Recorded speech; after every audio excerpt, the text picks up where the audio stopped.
At this point, I have uploaded nearly 300 videos, so I figured it was time to respond to some of the what feels like 300 million comments and questions I've received on these videos. Today is January 17th, 2019, and I'm going to go through 25 comments from the last 5 weeks. Leslie Palmer comments, "Dude, thanks so much for this vid. I could not figure out how to select yes or no." Well, I know a lot of other people who struggle with just 2 option choices. For instance, me. When it's 10 o'clock at night, should I eat some food or should I go to sleep? 2 options is sometimes too many. Life with Zach commented, "Or you can do all that in one step with Photoshop. By the time I got done watching this video, I already changed 20 textures in Photoshop." Well, because it was a Minecraft tutorial video, I imagined that most of the people watching it would be 10-year-olds. I'm glad you watched it too. I'm happy to get some ad revenue from you as well. And if you'd like to make a video showing a simpler way to do things, I'd be interested in recommending it. Next up, we have not just any G, but VG, who commented, "Why some people can clock same GPU to 900 MHz core clock, but others can't do that because they receive artifacts. Can this be due to cooling?" First off, artifacting is a memory, not core clock thing. And this is in reference to an RX Vega card, hence 900 MHz being an overclock for HBM2, but not an overclock for many other computer chips these days. And ultimately what it comes down to is silicon lottery. Basically, when you're manufacturing a bunch of video card processors or a bunch of memory chips, even though you're technically making 2 of the same thing, they will not come out exactly the same. For instance, this one has a lot of extra threads of material still stuck to it, and it has some extra roughness on the inside. It didn't come out as smooth as this one. And in the case of processors, one that's manufactured better is more likely to overclock higher. To give another 3D printing example, I'm currently 3D printing a computer case, which is taking over 2 weeks just to print all the panels. It's 32 inches tall. This was going to be one of the parts for it, and the reason it didn't quite turn out so well is just a difference of 50 microns. Because the printer was off 50 microns per layer, this piece is just completely dead. So, again, small variances in manufacturing can have big results. There's in fact another video just about RX Vega I did where I got a dozen cards and tested them all to see how high each one would clock. Same model, same aftermarket cooler, and all of that. They overclock differently just because some of them turn out better than others. That's all there is to it.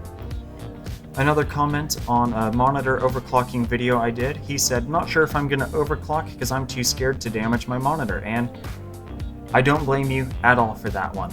On my main monitor that I'm using at my desktop at home, it's 75 Hz normally. I can overclock it as far as 76, and I'm just gonna leave it at stock. That 1 extra hertz just isn't worth it.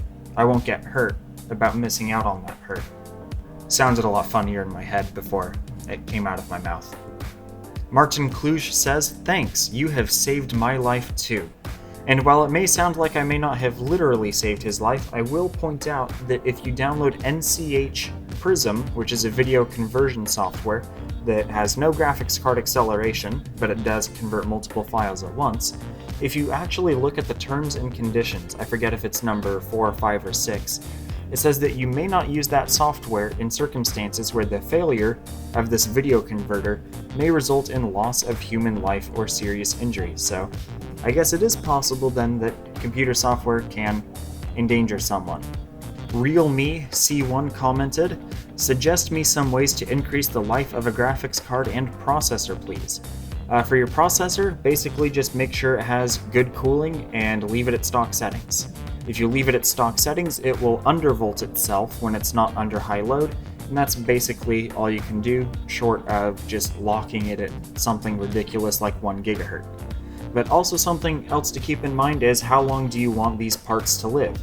Because I still have some single-core AMD processors from forever ago that still work, but it's not like it would be a bad thing if it had died last year either.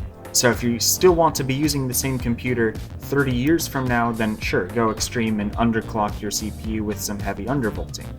But otherwise, just leave it at stock settings and you're probably good for 10 years, who knows. As for the graphics card, undervolting is going to have the most profound effect on it long term because your VRMs are under less load, there's less voltage causing erosion through your graphics core itself, and that also means that you have less heat so that your fans are spinning less.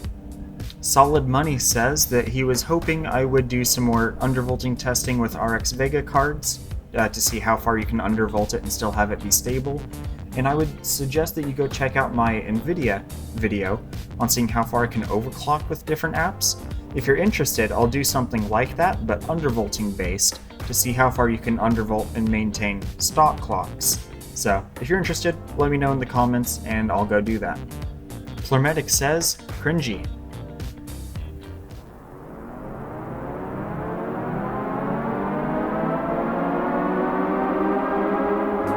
Invictus Crazed says, I don't have a setting for G-Sync. I would encourage you to look at the comments. A few other people have pointed out that if you're not using DisplayPort, which I failed to mention in my video, you need to be using DisplayPort to have G-Sync as an option, and of course, your monitor has to have an actual G-Sync module in it, or have some kind of adaptive refresh rate technology. Luffy D. Luffy says, please update the tutorial download for Need for Speed World Offline. Again, it's soapboxrace.world, and right now the website is down, but there is still a download link at that site. Corrupt Video and More says, I am Need. Hi Need, I'm Matt. Gigi Medeo says that I do not know the way.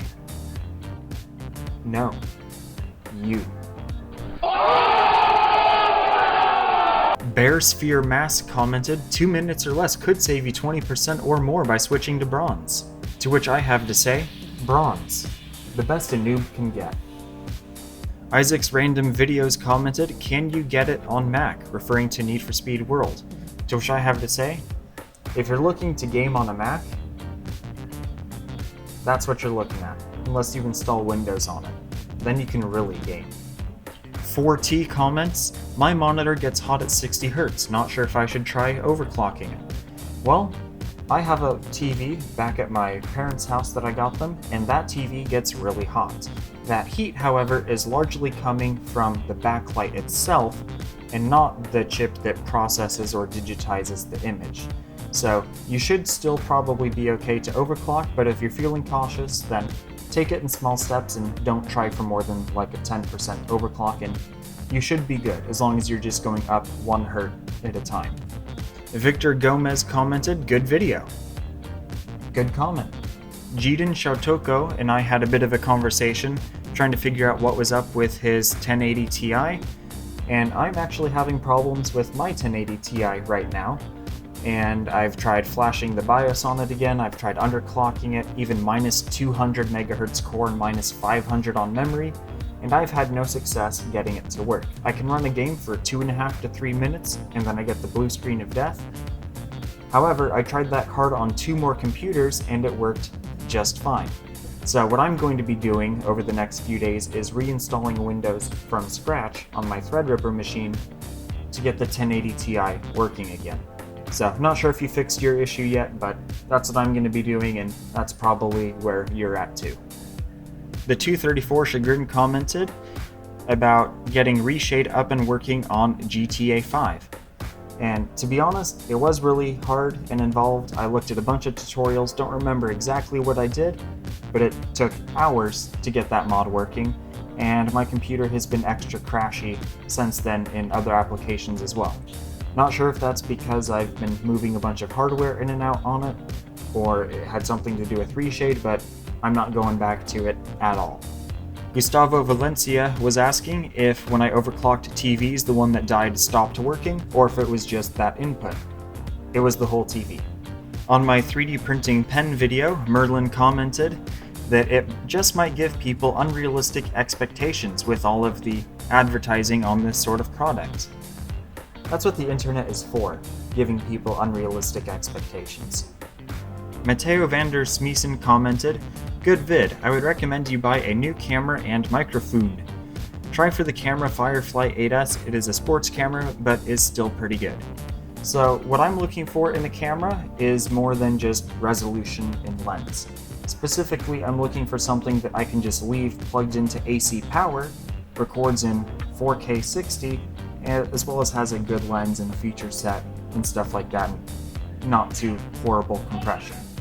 Basically, I had a camera that was under $1,000, but it would do stupid things in 4K, like autofocus and auto white balance, and you couldn't ever put it in full manual mode, which made it completely unusable for things like green screen and blue screen. So, if you want me to have a better camera, then I would recommend you start a GoFundMe in my honor so that I can actually get some nice camera that can do full manual, 4K 60, with no auto white balance nonsense. And also, I'd probably have to have someone operate that camera and get it set up while I'm standing in front of the blue screen.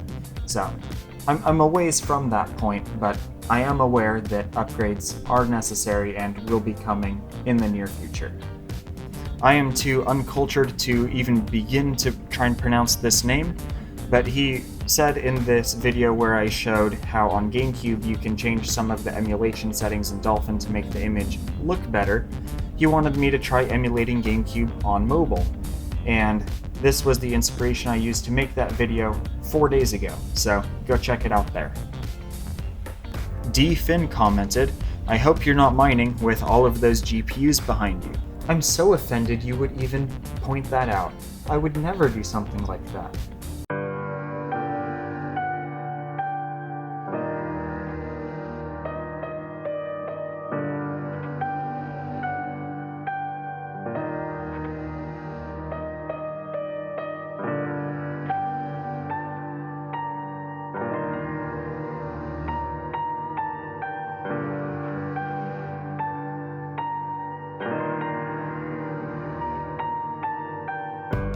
Merlin Athros again comments, "Much more accurate than the Verge build when I cut up a DVD to fit inside a GameCube." Well, finding viewers like you who stick with the channel as long as you have and can actually take a joke and appreciate the sense of humor here, that's even harder to find than it is for the Verge to build a computer properly. So hopefully you've enjoyed this video of me responding to comments and at least got something out of it other than a way to spend however long this video is. If you're looking for more videos to watch, make sure to watch them. And if you have any questions, just comment on any of the videos and I'll read it and hopefully have something to respond to it with. Until then, see you in the next one.